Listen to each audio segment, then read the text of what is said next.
Maintenant, souvenez-vous, le Fils de l'homme, c'est un prophète. C'est ce que ça signifie. Je vais appeler Ézéchiel fils de l'homme. Jésus est venu Jésus est venu avec 3 noms. Fils de l'homme, fils de David, fils de Dieu. Il s'est donné le nom de fils de l'homme pour que les gens comprennent, parce qu'il était ce prophète que le Seigneur Dieu avait suscité. Si vous vous rappelez, Moïse, quand il était sur la terre, selon Deutéronome, il avait promis que Dieu enverrait un prophète, un grand prophète comme lui. Et Jésus-Christ s'est identifié à cette écriture-là. Il faut maintenant me dire qu'il s'est appelé fils de l'homme pour qu'on comprenne qu'il était venu pour accomplir cette fonction-là d'un grand prophète. C'était un langage simple qu'il utilisait pour que les gens comprennent. Parce qu'il était ce prophète que le Seigneur Dieu devait susciter. Maintenant, remarquez ensuite, il a promis quoi? Que le Fils de l'homme se révélerait de nouveau. Juste avant ce temps-là, avant le feu.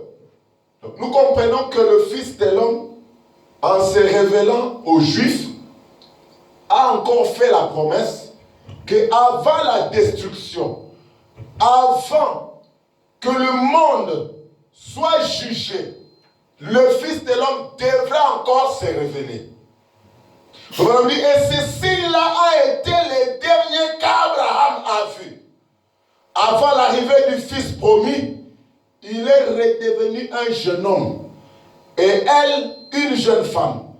Maintenant, remarquez, c'est précisément ce que dit l'Écriture. Maintenant, nous devons nous attendre à cela. Amen. Parce que là, Abraham avait reçu sa visitation. Il a vu 3 hommes venir vers lui. Parmi ces 3 hommes, il y en avait un qui l'avait tellement intrigué. Il l'a appelé Elohim. C'était la visitation d'Abraham. Frère me dit que c'est comme ça que Jésus aussi était venu. Comme étant un prophète. C'était Elohim qui s'était voilé dans une chair humaine. Et il a promis qu'avant que le monde ne soit détruit, le Fils de l'homme devait encore se révéler. Dans Dieu prouvant sa parole, 16 août 64, 221. Maintenant, après 1900 ans, l'âge de l'Église étant passé, les âges de l'Église étant passés, toutes les choses qu'ils avaient prophétisées sur Luther Wesley, nous venons de voir ça et nous l'avons vu être dessiné. Et la lune qui diminue, et cela a été dessiné, le Seigneur a dessiné ça sur le tableau ici pour nous. Il a montré cela. Il est descendu lui-même et a confirmé que c'était authentique après 1900 ans. Et nous sommes à la fin de l'âge de l'église de la Odyssée. Il a promis dans Luc 17:30 que ce même Fils de l'homme, il l'a promis, serait révélé au jour qui serait comme ceux de Sodome sur la terre. L'a-t-il fait? Il faut qu'on pose la question. L'a-t-il fait? Est-ce que ça doit s'accomplir? Il faut qu'on me dise. Et les gens ils disent, c'est impossible maintenant. Maintenant, souvenez-vous, il est venu en 3 noms. Le Fils, en disant impossible là, il dit que c'est des gens qui pensent que c'est impossible. Amen. Vous comprenez ça? Amen. Maintenant, souvenez-vous, il est venu en 3 noms. Le Fils de l'homme, un prophète. Le Fils de Dieu, l'Esprit, il y a le Saint-Esprit. Le Fils de David pour les milléniums. Mais dans l'intervalle, on est ensemble? Amen. Nous avons vu qu'il vient en 3 noms. Il était venu, Jésus, dans la chair humaine, chez les Juifs. Il était le Fils de l'homme. Il vient comme le Fils de Dieu, le Saint-Esprit. C'est pendant les âges de l'Église. Et il viendra comme le fils de David dans le millénium. Maintenant, frère Madame donne une précision. Il dit entre le temps où il se révèle comme le fils de Dieu et le fils de David dans le millénium, dans cet intervalle-là, il dit cette jonction, parce que lorsqu'il vient, il va unir et le millénium comme le fils de David et les âges de l'Église, et dans la fin des âges de la Odyssée, le fils de Dieu, il y a une jonction qui se fait là. Il dit dans cet intervalle-là, selon ses propres paroles, ce ne sont pas les paroles de Frère Madame, il dit ce sont les propres paroles de Jésus. Selon Luc 17, 30. Il dit, selon ses propres paroles, au jour où le Fils de l'homme sera révélé, se révélera lui-même en tant que, Frère Madame dit, quoi? Il dit, pas le Fils de Dieu. Il va se révéler en tant que qui? Dans quelle fonction? Il dit pas le Fils de Dieu. Fils de l'homme, il se révélera d'une manière différente. Maintenant, comprenez? Il se révèle comme Fils de l'homme. Il dit que ce ne sera pas exactement ce que Jésus était là-bas chez les Juifs. Il dit que ça sera d'une manière différente. Mais comment il fait la différence? Il dit, ce sera d'une manière différente. Maintenant, qu'est-ce que cela accomplit? Quand il se révèle d'une manière différente là, ça accomplit quelle écriture? Il dit, ça accomplit Malachie 4. Il dit, tout à fait Malachie 4. Vous voyez? Le Fils de l'homme va se révéler. Pas dans une grande dénomination du tout. Comme nous l'avons vu à travers les âges. Mais il se manifestera en tant que Fils de l'homme de nouveau pour manifester Malachie 4.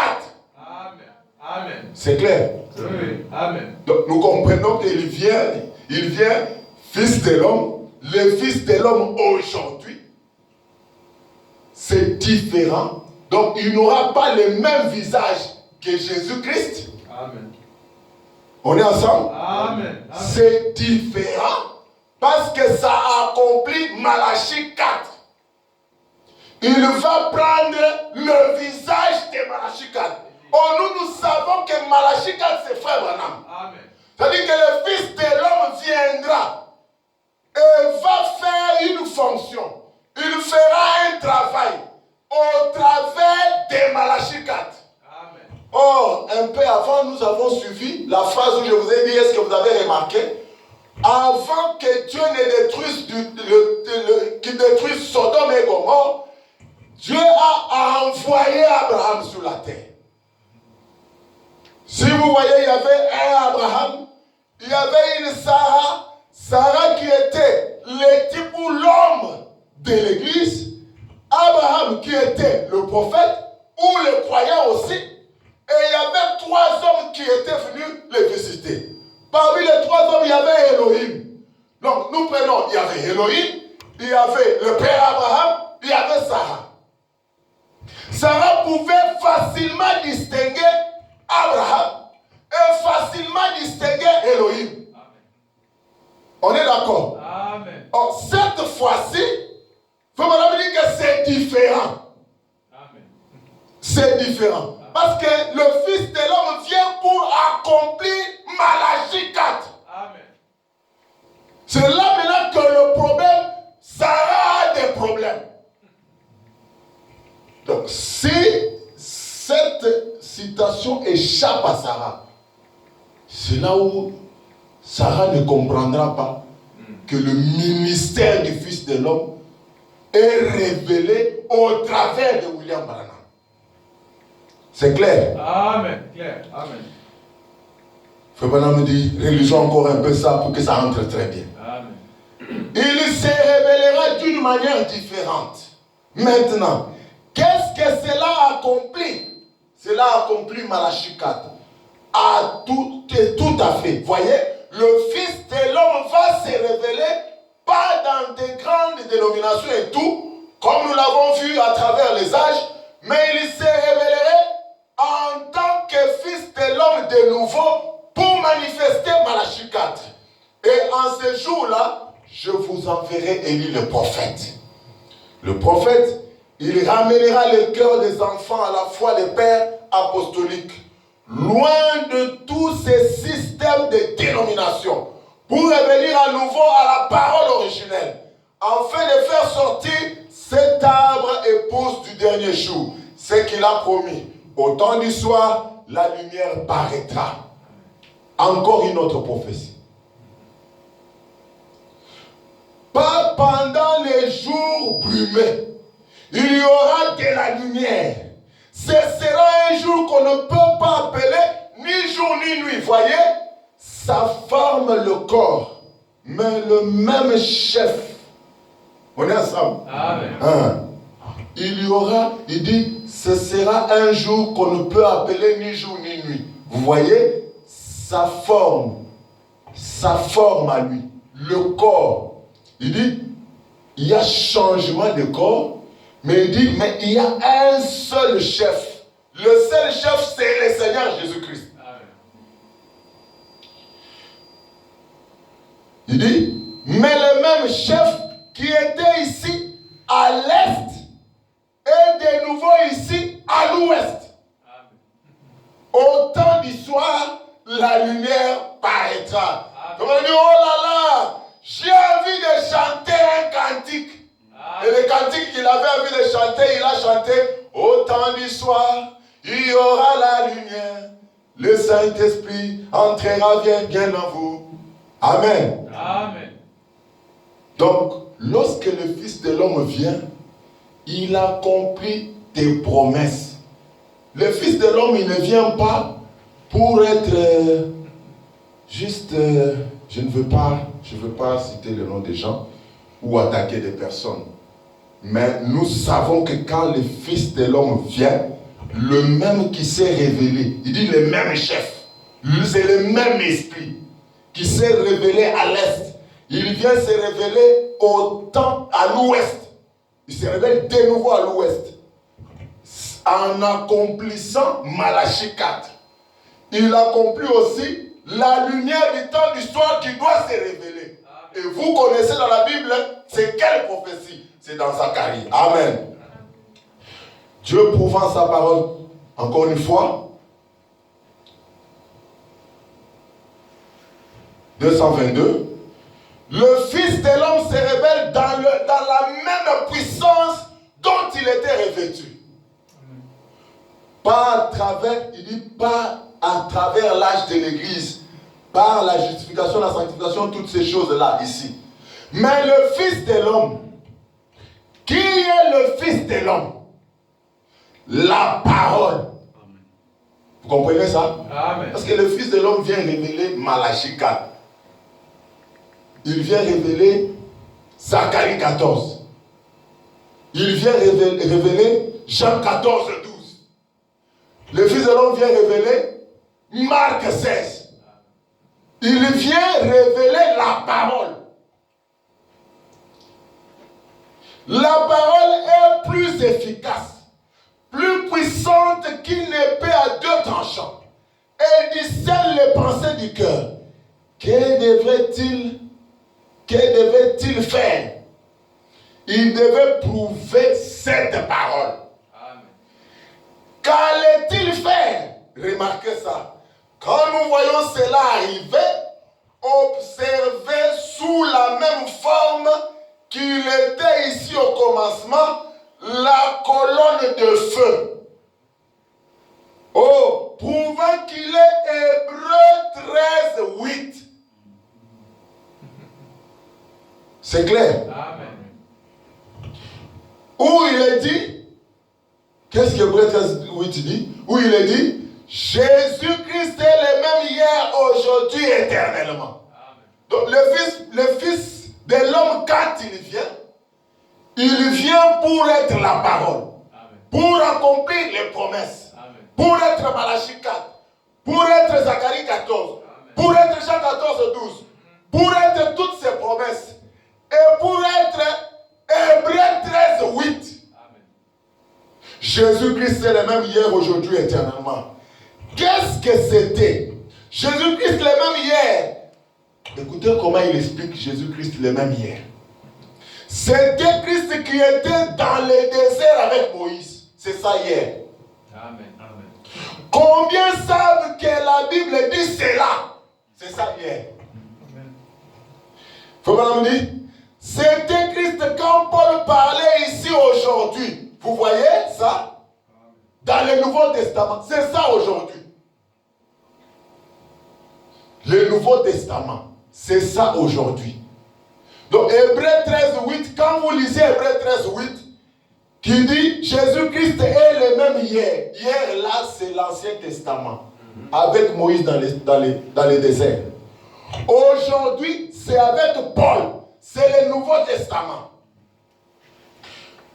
Puis, le Fils de l'homme, le même Christ, au dernier jour. Le dernier jour, c'est là où nous vivons ici. Amen. Vous voyez? C'est ça. C'est ça, Hébreux 13, 8. C'est ça le Fils de l'homme qui se révèle. Et Élie et l'offrande de farine. Fabana me dit, prêché le 10 mars 116, tu as dit, ce qui arriva au jour de Sodome arrivera de même à la venue du Fils de l'homme. Au jour de Sodome, il y avait 3 catégories de gens. Lorsque le Fils de l'homme s'est révélé là-bas au jour du temps de Lot, au jour du temps d'Abraham, il y avait 3 catégories de gens. Il dit, les pécheurs, les membres d'église tiède et les élus. Amen. 3 groupes de gens.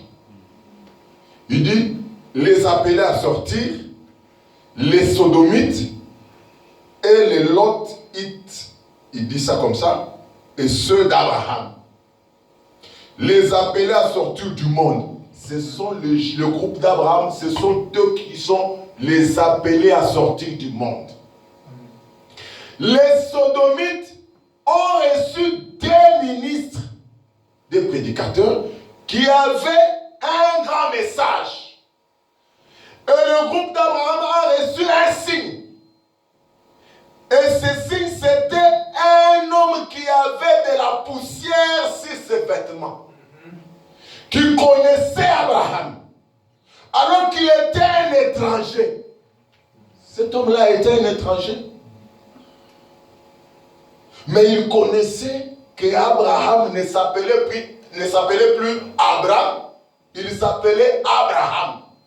Or, si lui il connaissait ce nom, il n'y a que lui qui avait changé ce nom, qui peut connaître ce nom-là. Amen. Amen. Il connaissait sa femme Sarah.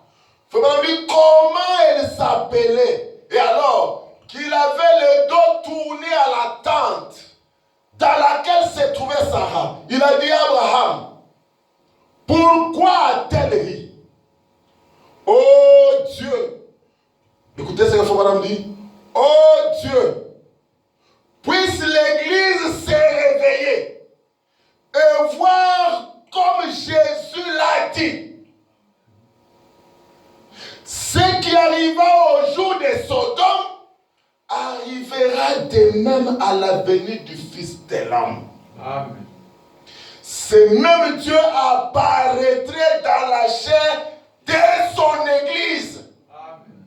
Et il montrerait le même signe. Amen. Fabana me dit, accorde-le Seigneur. Accorde-le encore ce soir. Nous le demandons au nom de Jésus-Christ. Amen. Amen. Amen. Amen. Il vient dans la chair de son Église. Or, nous avions vu qu'Abraham représente l'Église. Abraham était du groupe de ceux qui étaient appelés à sortir. Ces signes ne se révèlent pas aux incrédules. Ces signes ne se révèlent pas aux condamnés. Ces signes se révèlent qu'à ceux qui sont appelés, qui sont prédestinés à la vie éternelle. Parce que souvenez-vous, dans Genèse, Elohim n'était jamais allé visiter Lot. Parce que Lot était le groupe des simili-croyants, des demi-croyants. Il y avait les sodomites qui étaient des incrédules.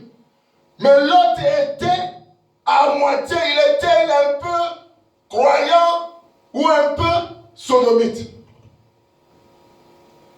Amen. Amen.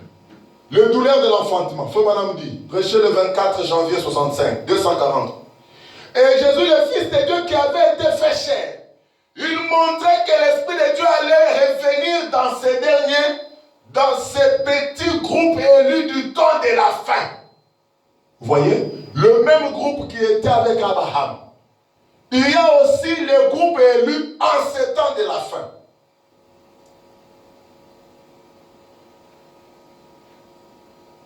Et qu'il se révélerait de la même manière. Les douleurs de l'enfantement. Oh frère, s'il vous plaît, essayez de comprendre ça. Est-ce que vous essayez aussi de comprendre ça? Vous me dire, faites vraiment un effort. C'est ça le problème. Les gens ne font pas un effort aujourd'hui. Les gens condamnent seulement. C'est du diable. C'est du démon. Mais Frère Madame nous demande de faire un effort. Il dit, faites vraiment un effort. Ouvrez vos cœurs un instant. Regardez à Christ. Il dit, c'est même Dieu-là. Et ici même en ce moment. C'est même Dieu-là. Il a promis ces choses. Quelles choses? Le Fils de l'homme qui se révèle pendant qu'il parlait de ces choses. Il dit, c'est même Dieu-là est ici. Il dit, comprenez ces choses. Il dit, faites vraiment un effort. Parce que vous êtes qui? Vous êtes le groupe élu. Faut dire, il a promis ces choses. S'il les a promis, certainement qu'il peut aussi les accomplir. Amen. Et maintenant, frère Branham me dit, écoutez comment il va dire. Il dit, courbons la tête un instant. Je voudrais que vous réfléchissiez sérieusement. Parce que ce n'était pas... Frère Branham, il le disait, il fallait que les élus voient entre les lignes. Comprennent la chose. Amen. Frère Branham nous dit, faisons un effort. Et il dit, courbons la tête un instant, un petit instant. Je voudrais que vous réfléchissiez sérieusement. Frère Branham va maintenant prier. Je vous demande de vous tenir debout alors que nous lisons ça. Frère Branham dit, Père, c'est entre tes mains maintenant. J'ai fait tout ce que j'ai pu. Frère Branham a démontré. Il a prêché. Il a fait voir. Il a demandé au peuple de réfléchir. Il a demandé au peuple de faire un effort. Et Frère Branham prie Dieu. Il dit, Père, c'est entre tes mains maintenant. J'ai fait tout ce que j'ai pu. Je t'ai pris d'aider les gens à comprendre. Frère Branham dit, la semence a été plantée. Seigneur, verse de l'eau. L'Esprit sur elle, Seigneur, et arrose ta parole pour ta gloire. Frère Branham me dit, si j'ai fait une erreur, Seigneur, ce n'était pas mon intention. Je te prie, oh Dieu, d'interpréter cela comme il se doit. Dans leur cœur, afin que qu'ils voient et qu'ils comprennent. Mes frères bien-aimés, nous ne pouvons pas échapper. Pour que nous soyons appelés, ce groupe-là des élus, c'est important que nous croyions, que nous recevions que Dieu aujourd'hui a accompli ces choses. Amen. Amen. Frère Branham me dit, sinon Frère Branham ne prierait pas comme ça. Oh Dieu, je te prie, oh Dieu, d'interpréter cela comme il se doit dans leur cœur. C'est aussi ma prière. Amen. J'ai parlé avec un langage un peu trop difficile. J'ai eu difficile à m'exprimer. Mais je prie que Dieu nous interprète cela. Afin qu'ils voient et qu'ils comprennent. Accorde-leur, Seigneur. C'est au nom de Jésus que j'ai fait cette prière. Il faut maintenant me faire cette prière au nom de Jésus. Disant Amen. Amen. Et 243, écoutez. Que le Seigneur vous bénisse. Il faut maintenant me dire, je vous aime. Il dit, écoutez, c'est Dieu qui a prêché cette parole. Amen. C'est Dieu qui est responsable de cette parole. Je ne suis pas responsable de la prononcer. C'est lui qui doit la vivifier. Ce même Dieu-là est ici. Est-ce que vous le croyez? Amen. Amen. Ok, nous allons juste incliner la tête. Oh, je l'aime.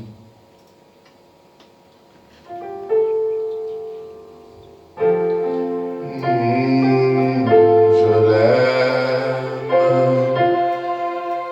Oui, je l'aime. Parce qu'il m'a aimé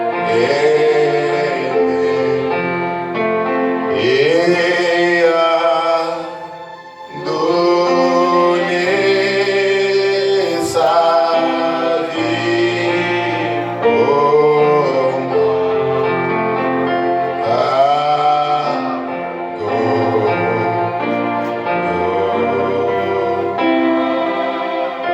Pasteur Camille, tu peux venir prier.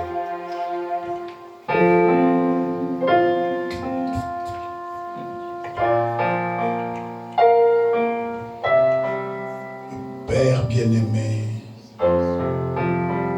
Dieu de bonté, Dieu de grâce, nous te sommes infiniment reconnaissants, Seigneur, pour ces privilèges que nous avons trouvés cet après-midi, ce soir, Seigneur, d'être dans ta maison et d'écouter ces choses, oh Dieu.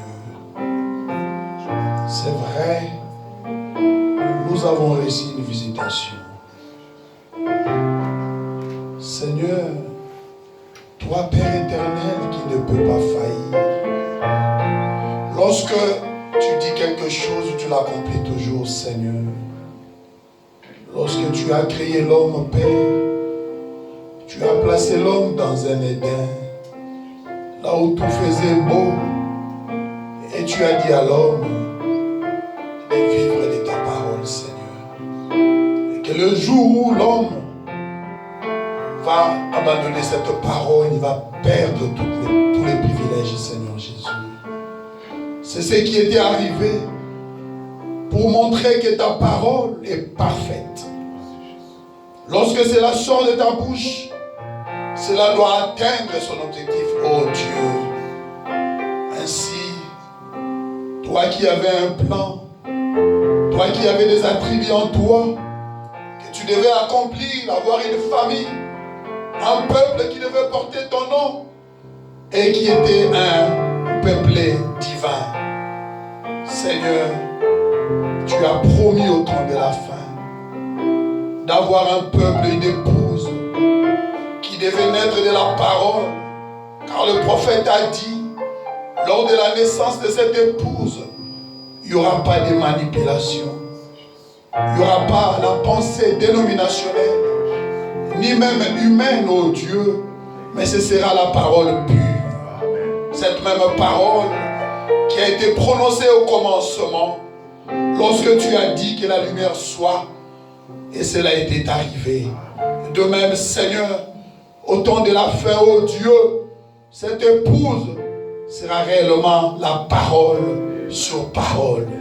C'est pour cela, Seigneur, tu nous as montré, oh Dieu, comment, Père éternel, Seigneur Jésus-Christ, dans l'Ancien Testament, tu as agi, Seigneur, ô Père, avec les Juifs. Seigneur Dieu, lorsque tu avais porté la chair humaine, parce que lorsqu'il s'agit de la naissance, tu descends toi-même, Seigneur. Et c'est ce que tu avais accompli du temps d'Abraham, Seigneur.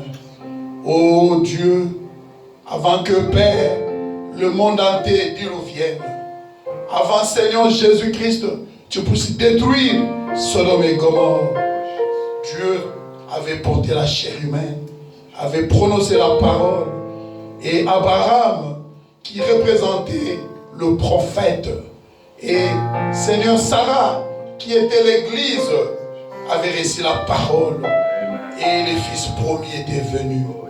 Nous croyons la même chose, Seigneur, et tu as accompli cela avec les Samaritains, oh Dieu. Cette prostituée, oh Dieu Tout-Puissant, avait une semence en elle, malgré son état, Seigneur Jésus.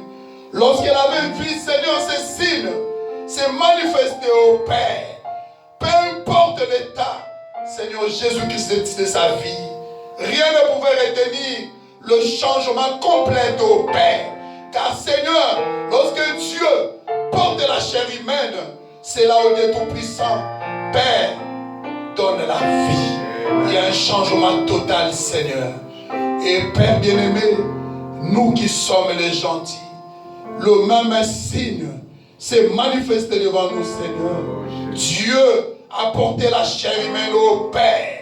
Lorsque, Père bien-aimé, un Élie se présente et voit cet accomplissement, il y a un changement complet au Père. Le péché n'aura plus de force, Seigneur. Le mal ne peut plus tenir, Seigneur. Le ténèbre doit dissiper, mon Dieu, mon roi. Oh, c'est pour cela le prophète attire notre attention, Seigneur Jésus-Christ. Lorsque Dieu prouve sa parole, lorsque Dieu confirme sa parole, lorsque Dieu se révèle, il porte lui-même la chair humaine. Oh Dieu, cela doit accomplir la même chose pour nous, Jésus. Seigneur, nous avons cru à cela. Nous avons cru à cela de tout notre cœur. Car Père éternel, ce n'est pas un homme qui a accompli cela, mais c'est le Dieu du ciel. C'est la colonne de feu qui a porté la chair pour confirmer sa parole. Seigneur Jésus, nous croyons. Toi qui es Hébreux 13:8, tu dois aussi, Père, confirmer ta parole. Ce soir, Seigneur, devant chacun de nous, s'il y avait, oh Dieu Tout-Puissant, un péché qui était caché dans notre vie, s'il y avait quelque chose, oh Père bien-aimé, qui nous empêchait de vivre la vie chrétienne, nous croyons, Père éternel, lorsque tu confirmes ta parole, oh Dieu Tout-Puissant, la sémence prédestinée, oh, est fécondée, Seigneur, par la parole pure, cela doit donner naissance au Fils. Seigneur Jésus, accomplis cela pour ma soeur, accomplis cela pour mon frère, accomplis cela pour moi, Seigneur, car nous voulons cela, Père bien-aimé. Oh, cette manifestation, car le prophète dit, nous aussi, Seigneur, lorsque nous recevons cette promesse, nous devenons cette parole faite chair. Oh Dieu d'amour, Dieu de paix, nous avons confiance en toi, Seigneur. Tu ne parles pas en vain. Tu as parlé, Seigneur, parce qu'il y a une épouse ici. Tu as parlé, Seigneur, parce qu'il y a une semence prédestinée. Père, nous voulons te voir maintenant confirmer ta parole dans la vie de chacun de nous, Seigneur. Que nous puissions devenir, oh Dieu, des tonnerres dans cette ville. Oh Jésus, que les gens puissent te voir à travers nous et qu'ils pointent de doigt, oh, de nouveau Jésus-Christ marchant sur la terre. Seigneur Jésus, qu'est-ce que nous pouvons te dire? Sinon, un grand merci. Ah, Père éternel, nous sommes des privilégiés. Oh, de reconnaître cette visitation. Bénis ta parole dans nos cœurs, Seigneur Jésus. Que le Saint-Esprit puisse, oh Dieu Tout-Puissant, Père éternel, à révéler, Seigneur, dans la vie de chacun de nous. Afin que, Père, cette parole devienne réellement chère. Merci, Jésus, pour le temps que tu nous as donné. Merci, Seigneur, pour cette prédication. Merci, oh Dieu Tout-Puissant, d'avoir utilisé ton serviteur. Bénis chacun. Oh Dieu d'amour, Dieu de paix, réponds aux besoins, Seigneur. Après avoir écouté une telle prédication, Seigneur, cela apporte la solution à tous nos problèmes, Père. Car il est écrit dans ta parole, je leur ai donné ma parole et ma parole les a guéris. Que cela puisse guérir nos âmes, que cela puisse guérir nos corps, que cela puisse apporter des solutions dans chacun de nos problèmes. Oh Père, nous voulons vraiment de tout notre cœur te dire un grand merci. Nous voulons, Seigneur de gloire, t'acclamer pour cela. Car tu es digne, Père bien-aimé.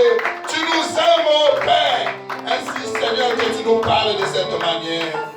Fortifie ton serviteur que tu as utilisé. Remplis, oh Dieu Tout-Puissant, ses vases. Accorde-lui encore d'inspiration, au Père. Et prochainement, oh, lorsqu'il se mettra Dieu de la chair, que les oracles de Dieu sortent, Père, pour bénir les âmes de chacun de tes enfants. Ainsi, nous sommes arrivés à la fin, Père. Bénis les dîmes et les offrandes. Bénis le retour de tes enfants, Seigneur. Bénis ceux qui n'étaient pas venus parce qu'ils étaient empêchés, notre Dieu. Que, ô Père, cette grâce bénie, que le même bénédiction, ô Père, qui était notre partage ce soir, puisse aussi, ô Père, être la leur. Souviens-toi de Jésus. Et merci. Si tu accordes, Père, nous puissions être en vie.